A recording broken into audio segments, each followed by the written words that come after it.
நாங்கள் எல்லாரும் பாசத்தோடு கூப்பிட்டுக்கிட்டு இருந்த கேப்டன் விஜயகாந்த் சார் இன்னைக்கு நம்ம கூட இல்லைன்ற செய்தி வந்திருக்கு. நான் பெங்களூர் ஷூட்டிங்கில் இருக்கேன். ஆனால் என் மனசெல்லாம் அங்கே தான் இருக்கு. ஏன்னா என் வாழ்க்கையில் ஒவ்வொரு நடிகருக்கும் அவங்களுடைய வளர்ச்சிக்குன்னு சொல்லி சில பேர் இருப்பாங்க. என்னுடைய வளர்ச்சிக்கு விஜயகாந்த் சார் இருந்தார். நல்லா நடிக்கிற,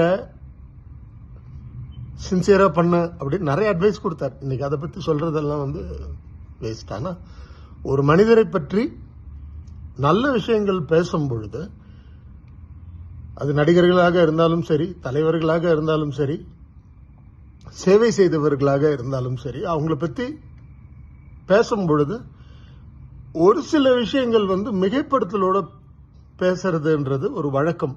ஒரு மேடை நாகரிகம் கூட. ஒரு ஸ்டேஜில் உட்காந்துருக்கும் பொழுது அவரை பற்றி பேசுங்க அப்படின்னு ஏதாவது சொன்னாங்கன்னா அது நம்ம பேசுறது வழக்கம்.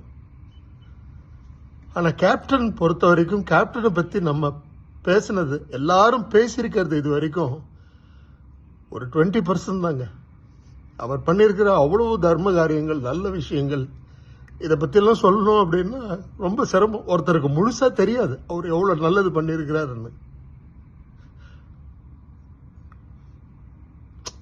அவர் ஃபைட்லாம் நேரில் பார்த்துருக்கேன்.